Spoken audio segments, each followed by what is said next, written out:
everybody, my name is Noémi and welcome back to the Simple Beginners podcast. I wanted to start with a little bit of housekeeping. It's been quite some time since we've had a chat. I've mentioned in a previous podcast that I was in the process of moving to Ottawa, and that has happened. I'm now in a townhouse while we look for our future house, and we're having a great time. We've been fortunate to move back closer to family and spending a lot of time with some family members we haven't seen in a while, so that's been really great. And yeah, so far so good. So let's keep moving. Since we have moved, I haven't brought all of my projects along with me. Just logistically, we didn't have enough room in the car and in our luggage to pack it all, but I do have enough for a podcast, hopefully. So we'll get started. First finished object of 2023 I don't actually have with me, so hopefully I can show it in the next podcast, but I knit the Oslo Mohair Edition hat by Petite Knit, and I might have shown it as a whip in a previous video. And it was a bright neon pink, and it was really fun and an interesting construction to knit up. However, I might have knit it a little too small. I went with the size small adult, but I started the decreases a little earlier than the pattern showed, just because I have a bit of a small head and I didn't want to end up with too much room between the top of my head and the top of the hat. But my issue is where it is too tight around my head, and I do have a little bit of skin sensitivity, so I was nervous about the mohair, and I think having it be that tight is making the mohair really itchy against my skin. So I've been trying to, you know, have my hair kind of covering a bit of my forehead so that there's a bit of a buffer with the hat, but I think having it so tight has just been causing so much friction, and it's just not it's not working out for me. So I'll see if I can find another home for that hat, or maybe I can make it a little bigger and just unravel the whole thing. But I have so many other projects that I'm more excited about right now that I don't think I'd be willing to give it the attention that it would deserve. So I think I'll focus more on finding somebody else to take the hat off my hands. Yeah, otherwise it was a great construction. I think I've heard other people mention how it has been a little tight on them, or a little short. So maybe that's something to take note for anybody if you're interested in knitting the hat. I did meet gauge, so it's just hard to say because I did shorten it in length a little bit, although that shouldn't have affected the width. Yeah, I don't know. Maybe something to look into. Probably check out Ravelry notes if you have any interest in knitting that up. Moving on, my second FO that I can actually show you. This is my Terrazzo Slipover by Petite Knit. Don't mind the sweatpants. It's a cozy rainy day today. Here, let me. So typically, here, this is how you're most likely to see it on on photos from other people. I find this, I don't know if it's just the double chin effect or what, but this makes me feel a little like I've got a neck brace going on, which is not the vibe. So I've typically been wearing it as a layering piece for colder days.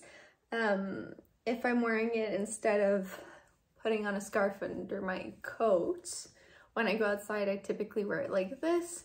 And then when I go back inside, I just do a triple fold like that.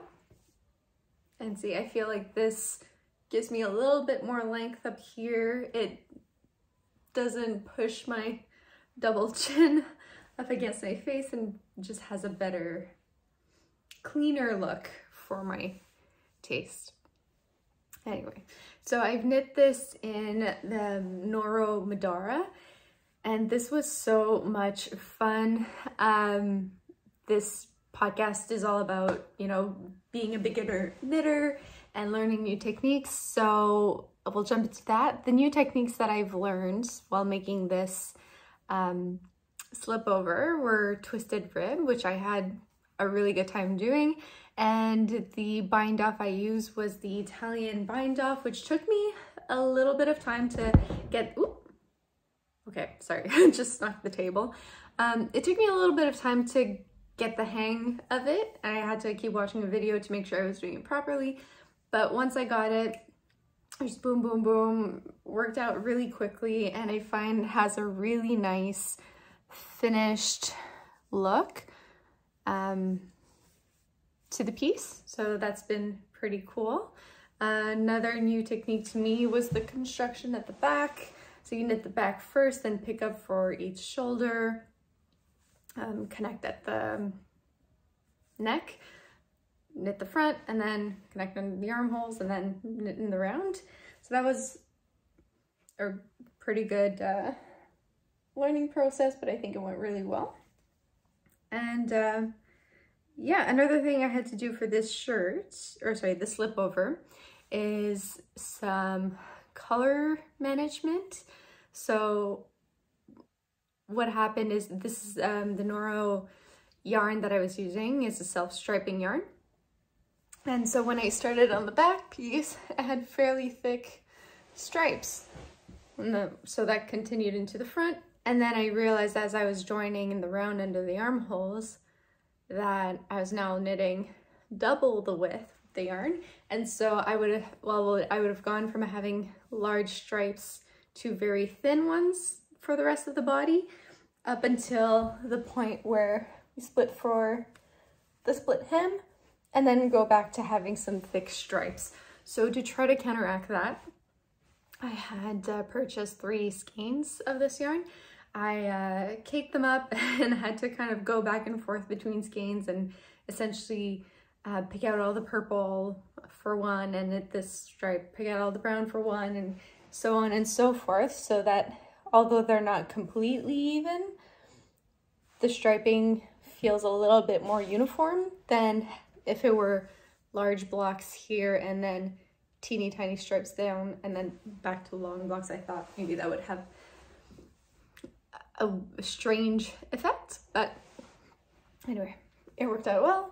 I like both colors, I love the fit, I love the drape of this yarn. The one thing I will say though, and Emily from High Fiber Knits has spoken on this on her podcast she just put out, where she's knitting a cardigan from Ozetta in this yarn, is it's very much like thick and thin yarn. So I don't know if you'll be able to pick it up on camera, but some parts of the fiber are like very thick and loose, and then other parts get very thin. So where throughout the fabric you can't really see it all that much, you can tell more so in the ribbing. No, maybe not. Like right here, you can tell the yarn's a little thinner than, say, at other parts. Now, that's just something that I'm noticing because I'm being maybe a, oh my goodness, this table. Maybe because I'm being a little bit nitpicky. But overall, if you're just looking quickly at the garment and not really inspecting it that much deeper, I don't think it's that noticeable. At least nobody's mentioned it to me, so we'll take that as a good sign. But yeah, it's been a fun piece to knit up, and it's been really cozy. There's, I believe it's like 30% cashmere in here, and you can feel it specifically in the gray areas. They're so much softer than some of the other colors. So strategically, I decided to have some gray on where I knew would be the inside of the turtleneck, especially because I have that kind of sensitivity. Having that soft cashmere, it doesn't really bother me as much next to my neck than say if it were the more rustic woolly parts of the yarn. Yeah, I think that's all I have to say. I think the fit of it is pretty, like, it's okay. It's just I need to be mindful of what I wear underneath so it doesn't look so, it's a pretty boxy slip over. So I can't be wearing anything too thick underneath, but it hasn't been much of an issue. Oh, one thing that I did mess up that I should probably go back and redo, but I'm a little, I just don't feel like going back and doing it. I did the bind off on the neck hole a little too tightly. Like you can tell here, there is no stretch like whatsoever to it. It just goes on and off my head, but it does require a little tiny bit of gentle encouragement to get it over my head. So yeah, I should probably really go back and fix that. I do have some leftover yarn, really not that much, maybe like, I don't know, 20, 30 grams, but definitely more than enough to redo the bind off. So maybe that's something I take up between projects if I get the courage to do so. But yeah, that's it for the Terrazzo Slipover. Moving on to works in progress, I have two serious ones and one that I just cast on because I was just so excited. We'll start with the one that's almost complete. We've got, this is my Ozetta Moonset pullover. So we've got the body is done and bound off in I-cord. One sleeve done, and bound off in an I-cord. And then we've got about 15 centimeters of the second sleeve. So I'm very much looking forward to having this done so I can block it. This curled edge has really been annoying me because I was hoping that I could just finish it and slip it on and wear it. But I will have to give it a good block right away so that I can put it on. Yeah, I've knit this in Emilia et Philomene yarn Josephine in the color Brume Lavande, and Knitting for Olives soft silk mohair in Dusty Rose. And so I think this lighting does it justice, although it does appear, sorry, mohair on my lips. What was I saying? Oh yeah, so it does appear a little bit more pink in person than it does on camera. But so I would say it has probably a more accurate description would be a lilac overall color. And you can see a little bit of variegation from the hand-dyed yarn, which gives it a nice dimension. Oh my goodness, mohair and lip gloss. Who knew? So yeah, this sweater has been so much fun to knit up. It was a really cool construction. So you start on the back in that kind of trapezoid shape for the back, pick up for each sleeve, and then join in the front. But as you do that, you also knit the collar. And so having that break in stockinette for the collared edge, and then joining the two was super cool, and just a more stimulating knit, say, than just overall stockinette. And so I do miss that. Once I've connected the two in the round and just got onto the stockinette, I would say that my progress has diminished quite a bit and just been much slower since then. But you know, I'm pushing forward and trying to get her done. I would love to be able to finish this before the end of this weekend. I think that would be pretty realistic. So today is now Thursday. Yeah, Thursday, February 9th, something like that. So yeah, hopefully by the weekend this will be done. I think I can do it. Shouldn't be too difficult. And then I can finally block it and wear it, and it'll be so nice and cozy. The fabric has so far a really nice drape, so I'm looking forward to see how it holds up after blocking. I don't think I've made any mistakes so far in the construction of the sweater. I've been trying to be very attentive to the instructions and really take my time with this one, because it is all in stockinette and there's no really change in color like in the Terrazzo Slipover. I felt like any small mistake would just really pop. So I tried to be really clean with the picking up of the stitches at the shoulder seam and for each arm. And yeah, so far I'm pretty happy with how it looks. It's been a really fun knit. I'm loving this color. I usually wear more neutrals, you know, either white t-shirts, black shirts. So having this slipover and this sweater added to my wardrobe are just a really nice added touch of colors, especially in the cold, wet winter that we've been having lately.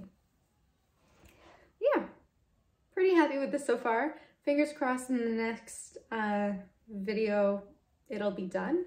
My one thing that I'm a little worried about is I am playing a fairly dangerous game of yarn chicken. Now this is about how much yarn I have left. Sorry, no, that's not accurate. I have more of the merino, but this is, and I've already wound the two skeins up together just to make it easier as I was knitting along.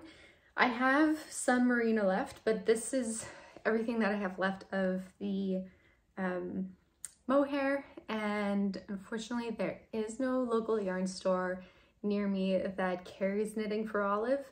The nearest one I believe is in Montreal. So I mean, worst case, I can ask my mom to go pick some up for me before she comes to visit, but hopefully I can make this work. And oh, I'm such a bad judge to see like if this will be enough, but I mean, I've only got like 25 centimeters left. I don't know.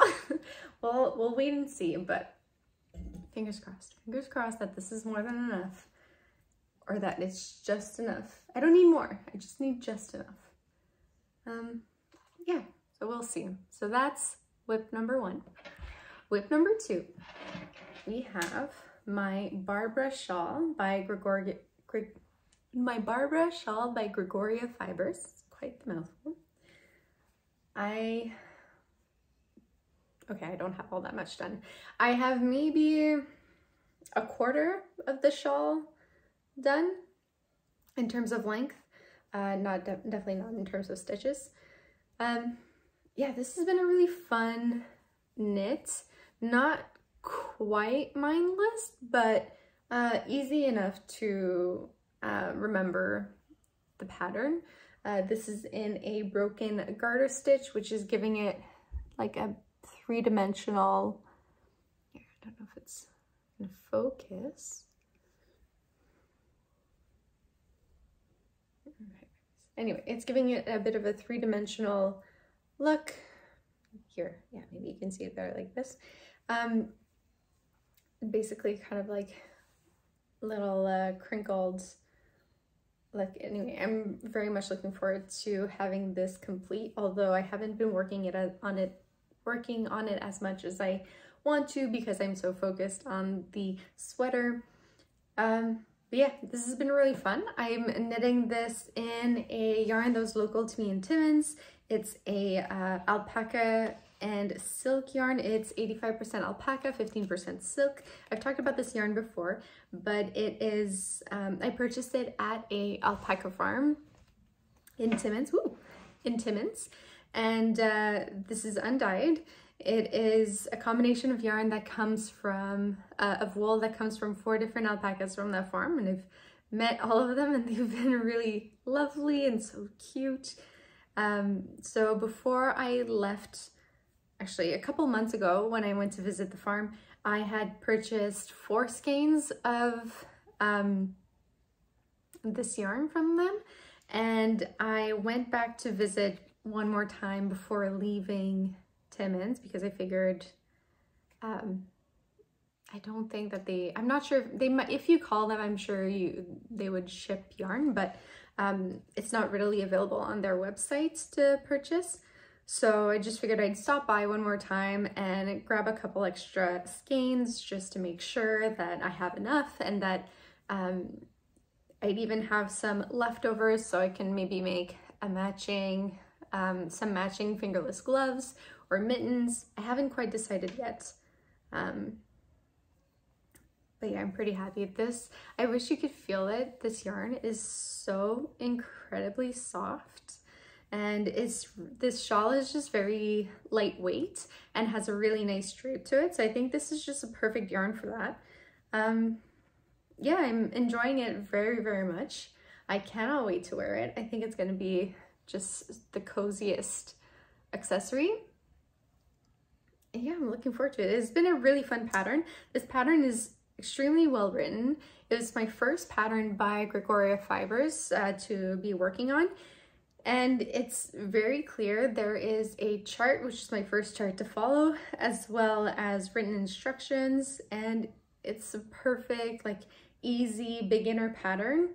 And it doesn't even look like a beginner pattern. I mean, I think it looks really cute. It looks different. There's an interesting visual component to it, and it looks like there's so much more to it in order to give it that 3-dimensional look.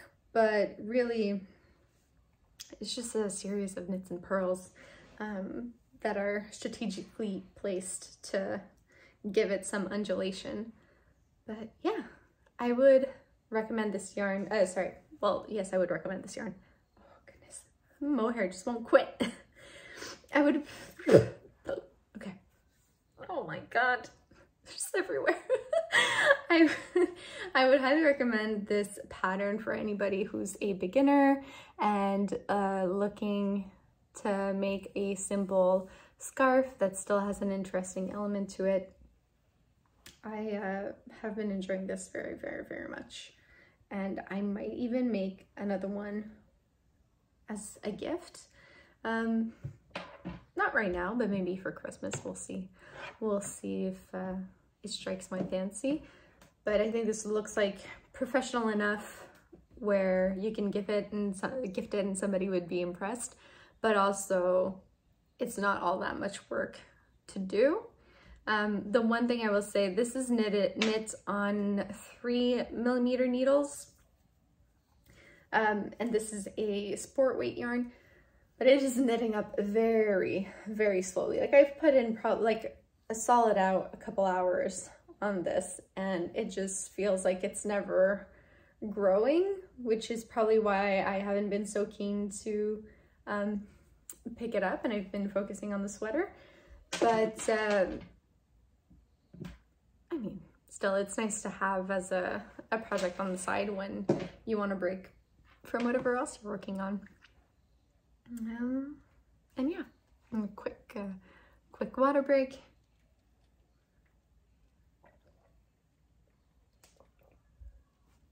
I want to say, the one thing I'm unsure about, if this is just because of a tension error or user error, but at the point of the shawl, see, you can see how it kind of has a curved edge here. It kind of goes in here and curves out like this.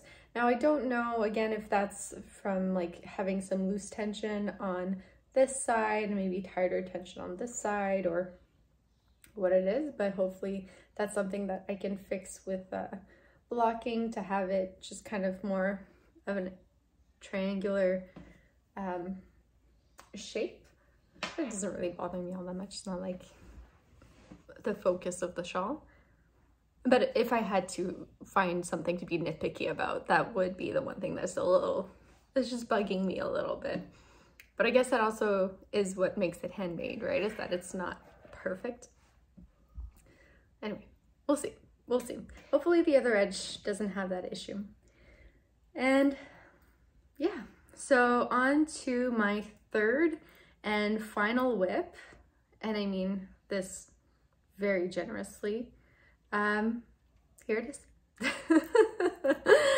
I have cast on stitches for my Moonset, my Meet Me at Midnight sweater, designed by Espace Tricot. It's a free pattern, but I bought one of the kits from their website to make this. So the collar here is knit in Moondrake's Fua Fua cashmere yarn, and it is, I mean, it's extremely soft in this cake, but once it's knit, oh my gosh, I can't even describe to you just how luxurious and delicate and just dreamlike this feels. It's like, it's truly like knitting up a cloud. So I can't wait to see how it all shapes up and how to feel that on my skin. Is just going to be such a dream. I'm having a little bit of a hard time with my tension.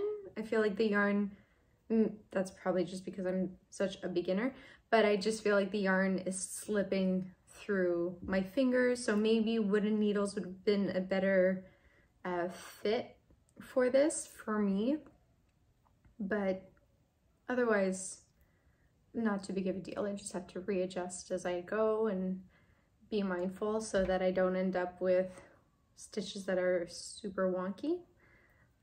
But yeah, I'm looking forward to having this knit up in this just like gorgeous, delicate rose quartz pink. I think it'll be very lovely. And another nice addition, or another colorful addition to my wardrobe.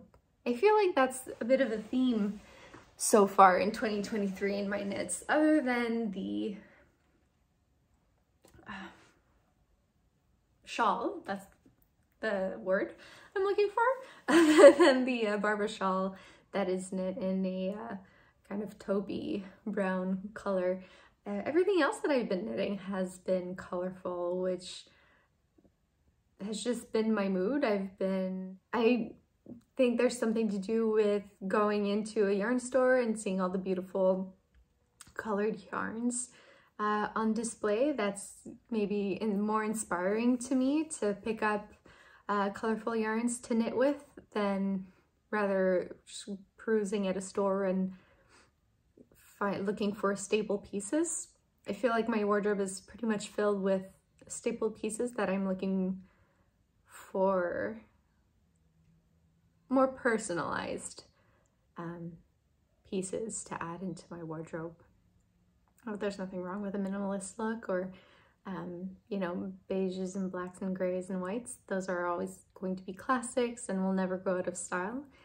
But I've been feeling lately like I've lost my sense of style, or my sense of self in my style.